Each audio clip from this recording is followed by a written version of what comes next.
కేంద్ర ప్రభుత్వం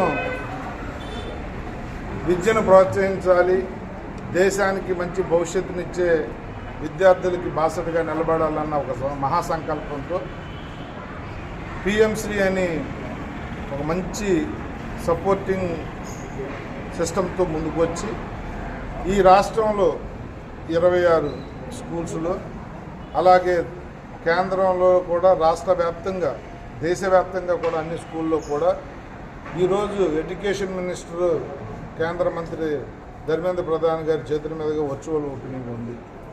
మరి పెందుర్తిలో ఈ జిల్లాలోనే మా పెందుర్తి స్కూలు హై స్కూల్ దీనికి క్వాలిఫై అవ్వటం, వర్చువల్గా వారు ప్రారంభించడంలో మా స్కూల్ కూడా ఉండటం అనేది మాకు చాలా గర్వకారణం. ముఖ్యంగా మా టీచింగ్ స్టాఫ్ని మనస్ఫూర్తిగా అభినందిస్తూ ఉన్నాను. జిల్లా ఎడ్యుకేషన్ డిఓ గారు కానీ పిఎస్సి గారిని కానీ పేరు పేరున అందరిని అభినందిస్తూ బంగారం లాంటి భవిష్యత్తు పిల్లలకి ఇవ్వటం కోసం రాష్ట్ర కేంద్ర ప్రభుత్వాలు వేలాది లక్షలాది కోట్ల రూపాయలు ఖర్చు పెడతా ఉన్నాయి. దాన్ని సద్వినియోగం చేసుకుని అందరూ కూడా బాగా చదువుకుని దేశం గర్వపడే స్థాయికి, మీ తల్లిదండ్రులు గర్వపడే స్థాయికి ఎదగాలని చెప్పి మనస్ఫూర్తిగా కోరుకుంటూ అందరికీ ధన్యవాదాలు. ముఖ్యంగా మాకు కూడా గర్వకారణం ఈ జిల్లాలో పెందుర్తి స్కూలు పిఎంశ్రీలోకి రావటం అనేది మాకు కూడా చాలా ఆనందాన్ని ఇచ్చే కార్యక్రమం. అందరికీ పేరు పేరున ధన్యవాదాలు.